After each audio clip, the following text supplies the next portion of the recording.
Genesis HMAS deconstruction engine online. The post-World War II financial order is undergoing an irreversible algorithmic liquidation. This forensic audit deconstructs a multi-vectored systemic failure across global reserve layers and payment infrastructures. In early 2026, global official physical gold reserves reached $3.909 trillion. That figure reached exact statistical parity with the $3.920 trillion in foreign-held US Treasury obligations. This is the inversion threshold. Mathematically, when this ratio approaches 1.000, the historical risk premium assigned to unipolar fiat debt over neutral, tangible commodities evaporates. This inversion is the result of systematic reserve leakage, weaponized clearing infrastructures, and new digital mesh networks. The $3.9 trillion parity milestone serves as the primary forensic indicator that the unipolar era has breached its structural stabilization threshold. The baseline for this monetary architecture was established at Bretton Woods in 1944. The system engineered a gold exchange standard, where the US dollar acted as the absolute global anchor, pegged to physical gold at $35 an ounce. Washington managed global liquidity through the International Monetary Fund and the World Bank, placing international parities under its direct regulatory sway. This design contained a mechanical contradiction known as the Triffin dilemma.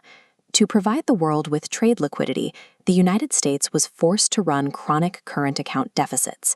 These unbacked dollars accumulated abroad, forming the eurodollar market, a vast offshore financial network operating outside domestic reserve requirements.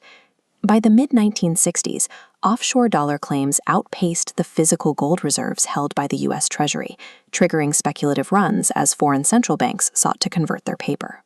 On August 15, 1971, President Nixon unilaterally suspended the dollar's convertibility into physical gold, accelerating the global transition into a pure fiat currency paradigm.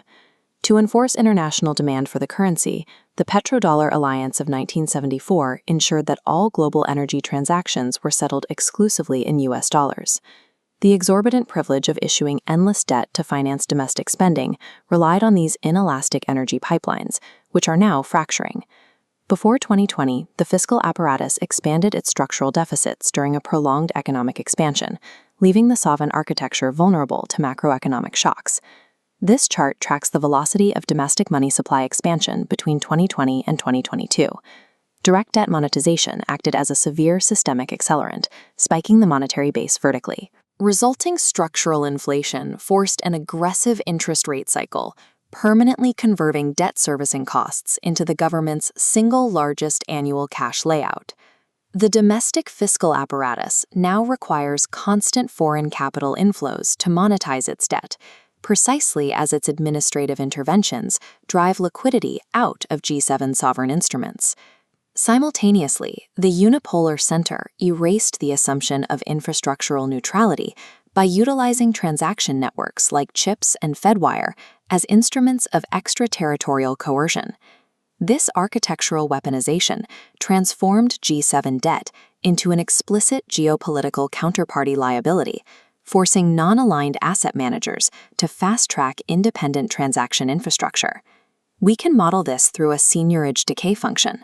As infrastructural interference increases, the hegemon's ability to extract value from its transaction standard trends towards zero. By compromising the structural neutrality of these pipelines, the issuer broke the Nash equilibrium that undergirded the global reserve network. The domestic fiscal trap has generated a persistent interest rate differential.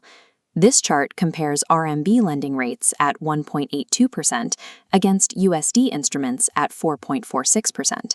Indebted states are utilizing this 60% cost advantage by restructuring dollar-denominated obligations into RMB-denominated Panda or dim sum bonds. Petrodollar inelasticity collapsed during the early 2026 maritime crisis, when regional authorities instituted the Tehran toll, a mandatory transit levy payable strictly in non-G7 currencies. To bypass Western correspondent networks, sovereign entities have transitioned to decentralized open-loop digital rails. Project Nexus links domestic instant payment systems, such as Brazil's Pix and India's UPI, directly via real-time APIs. This framework utilizes automated market makers to clear local-to-local currency pairs natively, removing the structural requirement to route transactions through New York. At the macroscopic wholesale layer, mBridge utilizes a cross-border distributed ledger to settle trade completely outside G7 administrative oversight. These technologies settle trade peer-to-peer, rendering the transaction visibility and vehicle currency necessity of the unipolar center obsolete.